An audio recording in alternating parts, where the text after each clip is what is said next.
नमस्कार दोस्तों, आज हम विज्ञान विषय से संबंधित कुछ क्वेश्चन करेंगे जो कि विज्ञान में भौतिकी पर आधारित हैं। एक प्रश्न आपके विभिन्न प्रतियोगी परीक्षाओं के लिए महत्वपूर्ण साबित होंगे और ये प्रश्न विभिन्न परीक्षाओं में पूछे जाते हैं और ये जो सभी प्रश्न हैं पिछले विविध वर्षों में पूछे गए प्रश्न हैं। इसमें आपका पहला क्वेश्चन है, एक सॉफ्ट की गति।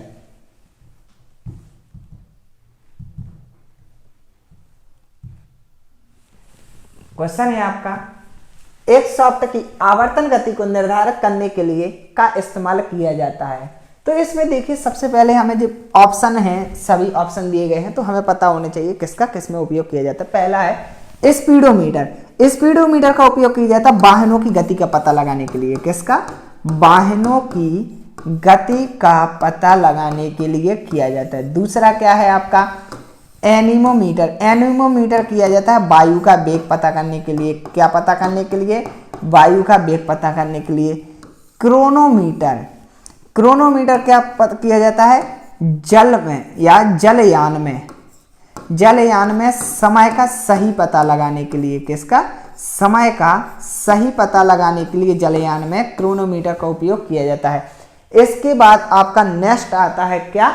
टैकोमीटर। देखो टैकोमीटर क्या है? टैकोमीटर जो बताता है जो सॉफ्ट होती है उसके घूर्णन की गति। किसको बताती है? घूर्णन की गति कि जो पहिया है वो कितने समय में क्या कर रहा है? घूर्णन कर रहा है। तो ये है आपका, इसका ऑप्शन बी है जो टैकोमीटर जो है वो है आपका इसका करेक्ट ऑप्शन। सॉफ्ट की आवर्तन गति को ये प्रदर्शित करता है। इसके बाद है आपका next question. Next question, question number 2। विभवमापी मूलतः एक है। विभवमापी क्या है? विभवमापी एक मापन उपकरण है। विभवमापी की सहायता से विभव का मापन करते हैं, किन्हीं भी दो सेलों के विद्युत वाहक बलों की तुलना करते हैं और किसी भी एक सेल का आंतरिक प्रतिरोध ज्ञात कर सकते हैं। तो क्या है? एक मापन उपकरण है। इसके बाद आपका नेक्स्ट क्वेश्चन आता है, इनमें से किस उपकरण से विद्युत धारा मापा जाता है? तो देखो ये बिल्कुल ही इजी ऑप्शन है। अमीटर। अमीटर जो होता है इससे हम विद्युत धारा का मापन करते हैं। वोल्ट मीटर जो होता है इससे हम किसी चालक तार के विभवांतर को मापते हैं। इसके बाद नेक्स्ट है आपका एमीटर। एमीटर को परपथ में श्रेणी क्रम में संयोजित किया जाता है।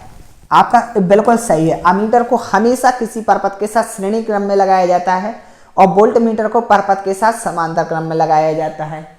अमीटर में निम्न विद्युत तंग प्रतिरोध होना चाहिए। हाँ, एक आदर्श अमीटर का प्रतिरोध कितना होना चाहिए? एक आदर्श अमीटर का प्रतिरोध 0 होना चाहिए। इसके बाद है अमीटर बहुत कम विद्युत खींचता है। अमीटर में बहुत ही कम विद्युत धारा प्रवाहित होती है जिससे इसकी कुंडली के क्षतिग्रस्त होने की संभावना नहीं रहती है। तो इसमें क्या है? ऑप्शन डी यानी उपरोक्त सभी आपका क्या है? सही ऑप्शन है। इसके बाद देखिए नेक्स्ट क्वेश्चन, किसको मापने के लिए स्टेलाग्मोमीटर का उपयोग किया जाता है? किसको मापने के लिए? तो देखिए, शुद्ध गति की श्यानता, अपवर्तनांक सूचक, प्रकाशित क्रियाकलाप, पृष्ठ तनाव। पृष्ठ तनाव को मापने के लिए किसका उपयोग किया जाता है? स्टेलाग्मोमीटर का उपयोग किया जाता है। पृष्ठ तनाव कैसे मापता है? जल की बूंदों की सहायता से या फिर किसी भी द्रव की बूंदों की सहायता से उस द्रव का तनाव मापता है। इसके बाद आपका नेक्स्ट क्वेश्चन है, क्वेश्चन नंबर 6। ओडोमीटर एक ऐसा उपकरण है जिसका उपयोग करके गाड़ी में क्या मापा जाता है? ओडोमीटर की सहायता से हम गाड़ियों की दूरी मापते हैं। गति किसकी सहायता से मापते हैं? स्पीडोमीटर की। और ओडोमीटर की सहायता से हम मापते हैं दूरी। इसके बाद नेक्स्ट क्वेश्चन है, निम्नलिखित में से कौन सा प्रवाही मापन एक क्षेत्र मीटर है? क्या है? क्षेत्र मीटर है, यानी कि एक क्षेत्र मीटर है। तो आपका पिटॉट ट्यूब जो है आपका एक क्षेत्र मीटर है। इसकी सहायता से क्या किया जाता है? जल का प्रवाह मापा जाता है या फिर द्रव के प्रवाह को मापा जाता है। वेंचुरीमीटर क्या होता है? द्रव के प्रवाह की दर मापता है। क्या मापता है? द्रव के प्रवाह की दर मापता है। पवन वेग मापी, इसकी सहायता से हम पवन के वेग को मापते हैं। और रोटामीटर क्या बताता है, वो केवल और केवल प्रवाह बताता है। क्या बताता है, प्रवाह बताता है। तो आपका करेक्ट ऑप्शन है आपका सी, पेटोट ट्यूब की सहायता से हम प्रवाही क्षेत्र मापते हैं कि कितने क्षेत्र में प्रवाह हुआ है। इसके बाद नेक्स्ट क्वेश्चन है टैकोमीटर। तो देखो इसमें टैकोमीटर को हम पहले ही बता चुके हैं। टैकोमीटर क्या है, एक गति पालक चक्र है। इसकी सहायता से हम क्या मापते हैं, गाड़ी के पहियों के घूर्णन की गति मापते हैं कि यह पहिया कितना घूर्णन कर रहा है या फिर कितने चक्कर लगा रहा है। इसके बाद नेक्स्ट क्वेश्चन है आपका क्वेश्चन नंबर 9, मल्टीमीटर में होता है। मल्टीमीटर में क्या होता है, मल्टीमीटर देखो नाम से ही स्पष्ट है। मल्टीमीटर यानी कि बहुत सी चीजें हो, जिसमें मल्टीमीटर में वोल्टमीटर भी होता है, करंट मीटर भी होता है और ओम मीटर भी होता है। तो ऑप्शन डी क्या है आपका करेक्ट ऑप्शन है। इसके बाद देखिए नेक्स्ट, रिक्टर पैमाने के बारे में निम्नलिखित में से क्या गलत है। हमें यह बताना है रिक्टर पैमाने में निम्नलिखित में से क्या गलत है। तो ऑप्शन ए है, इसे 1935 में चार्ल्स रिक्टर और गुटेनबर्ग द्वारा विकसित किया गया। ये आपका बिल्कुल करेक्ट ऑप्शन है। 1935 में इसे चार्ल्स रिक्टर और गुटेनबर्ग के द्वारा विकसित किया गया था। नेक्स्ट, यह एक लघुगणकीय पैमाना है। ये भी आपका सही है, यह एक लघुगणकीय पैमाना है। इसकी सहायता से हम भूकंप मापते हैं। हाँ, इसकी सहायता से हम भूकंप मापते हैं। रिक्टर पैमाने पर 8 से 9 की तीव्रता का अर्थ है हल्का भूकंप। ये आपका बिल्कुल गलत ऑप्शन है। 8 से 9 की तीव्रता का मतलब होता है उच्च भूकंप, यानी कि भूकंप की तीव्रता कितनी हो, बहुत अधिक हो। इसके बाद देखिए नेक्स्ट क्वेश्चन। नेक्स्ट क्वेश्चन क्या है, तरल पदार्थ के घनत्व को मापने के लिए किसका उपयोग किया जाता है। तरल पदार्थ के घनत्व को मापने के लिए हम किसका उपयोग करते हैं, हाइड्रोमीटर को, तरल पदार्थ के घनत्व को मापने के लिए हेप्सोमीटर का उपयोग किया जाता है। आर्द्रता मापी का उपयोग किया जाता है आर्द्रता मापने के लिए। हाइड्रोमीटर का उपयोग किया जाता है आपेक्षिक घनत्व ज्ञात करने के लिए। क्या ज्ञात करने के लिए, आपेक्षिक घनत्व। और तरल पदार्थ के घनत्व को ज्ञात करने के लिए हेप्सोमीटर का उपयोग किया जाता है। इसके बाद नेक्स्ट देखिएगा, नेक्स्ट है आपका क्वेश्चन नंबर 12, पानी के अंदर की वस्तुओं का पता लगाने के किस यंत्र का उपयोग किया जाता है। ये आपको पता होगा कि पानी के अंदर की वस्तुओं को पता लगाने के लिए हम सोनार का उपयोग करते हैं। इसके बाद नेक्स्ट ऑप्शन देखिएगा 13, जहाजों में क्या मापने के लिए एल्कुलेशन का उपयोग किया जाता है। जहाजों में क्या मापने के लिए, तो देखिए जहाजों में पानी की गहराई का मापन करने के लिए हम किसका उपयोग करते हैं, इको लोकेशन का उपयोग करते हैं। और इको लोकेशन के रूप में हम किसका उपयोग करते हैं, सोनार।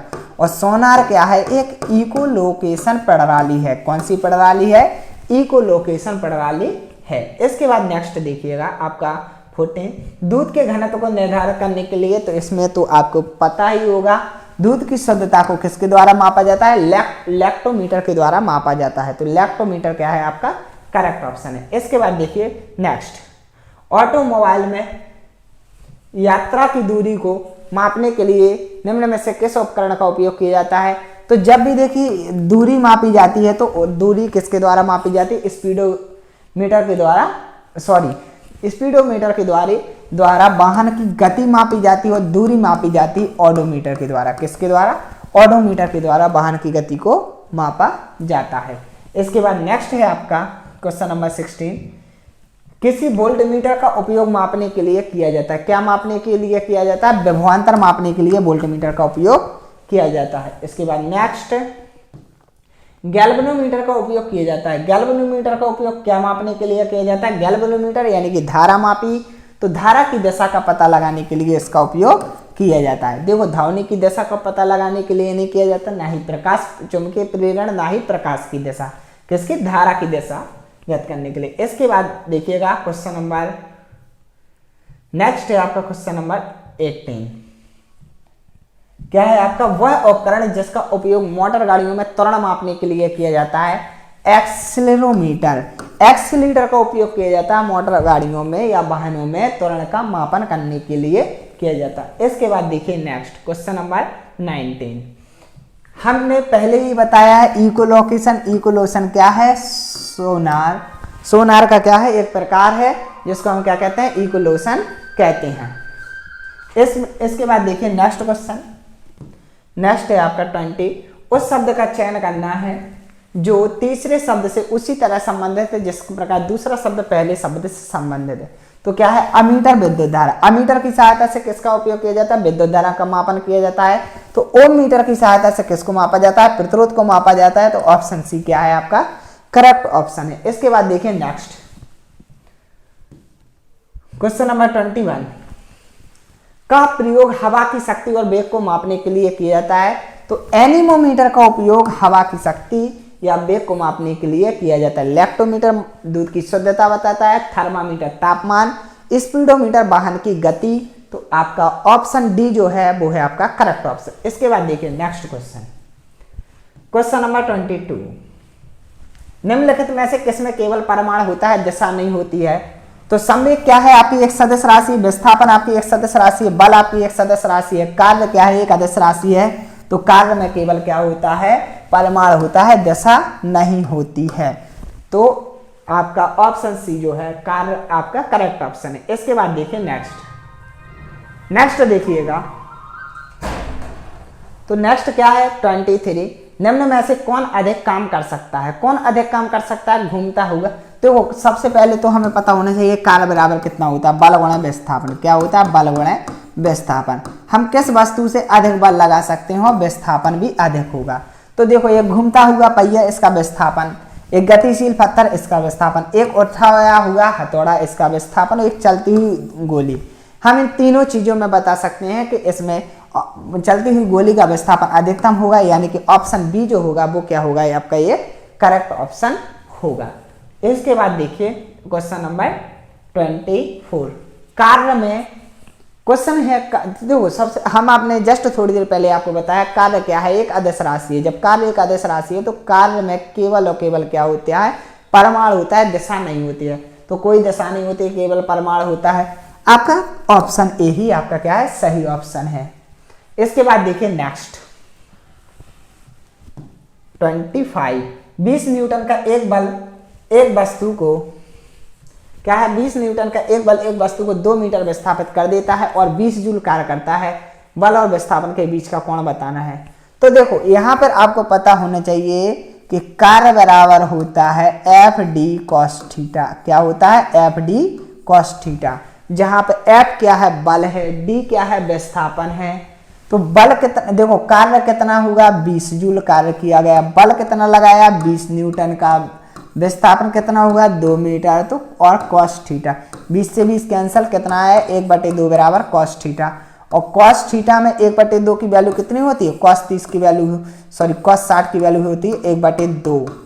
तो यहां से थीटा बराबर कितना आएगा 60, यानी कि उनके बल और विस्थापन के बीच का कोण क्या है 60 डिग्री। तो ऑप्शन ए जो होगा वो क्या होगा, आपका करेक्ट ऑप्शन होगा। इसके बाद देखिए नेक्स्ट क्वेश्चन 26 एक पोर्टर जमीन से 12 किलोग्राम सामान उठाता है और उसे जमीन से 1.5 मीटर ऊपर अपने सिर पर रखता है। सामान पर उसके द्वारा किए गए कार्य की गणना करना है। यहाँ पर देखिए कार्य की गणना करना है तो क्या करता है, ऊपर की ओर उठाता है। जब भी, तो यहाँ पर एक चीज ध्यान रखना, जब भी किसी वस्तु को ऊपर की ओर उठाया जाता है तो वहां पर गुरुत्वीय स्थितिज ऊर्जा कार्य करती है। कौन सी ऊर्जा कार्य करती है, गुरुत्वीय स्थितिज ऊर्जा। तो यहाँ पर क्या होगा, किया गया कार्य जो होगा वो गुरुत्वीय स्थितिज ऊर्जा के बराबर होगा। और गुरुत्वीय स्थितिज ऊर्जा कितनी होती है, mgh। तो यहाँ पर कितना 12 किलोग्राम का द्रव्यमान उठाया जाता है। और यहाँ पर आपको दिया गया है g बराबर कितना दिया गया है, स्पष्ट रूप से 10 मीटर पर सेकंड। वैसे g की जो एक्चुअल वैल्यू होती है वो कितनी होती है 9.8 मीटर पर सेकंड स्क्वायर। तो 10 मीटर पर सेकंड स्क्वायर हो जाएगा और कितनी दूरी 1.5। तो इसका हम गुणा कर देंगे तो आपका कितना आएगा, टोटल गुणा करने पर आएगा 180। तो कितना कार्य करना पड़ेगा, 180 जूल है वो आपको कार्य करना पड़ेगा। किसने, 12 किलोग्राम के सामान को जमीन से 1.5 मीटर की दूरी तक ऊपर उठाने में। अब इसके बाद देखिए नेक्स्ट 27 क्या है, यदि एक हवाई जहाज 4000 मीटर की दूरी तय करता है और किया गया कार्य 20,000 जूल हो तो लागू किया गया बल बताना है। देखो आपको पता है कार्य बराबर कितना होता है, बल गुणा विस्थापन। कार्य कितना प्राप्त होगा 20,000 जूल, विस्थापन कितना होगा 4000 मीटर, 3 जीरो से 3 जीरो, 4 पंचे 20। तो बल कितना लगाया गया, F इक्वल टू है 5 न्यूटन। कितना बल लगाया गया, 5 न्यूटन बल लगाएगा। तो ऑप्शन ए जो हो जाएगा वो हो जाएगा करेक्ट ऑप्शन। इसी के साथ आपकी ये क्लास समाप्त होती है। धन्यवाद।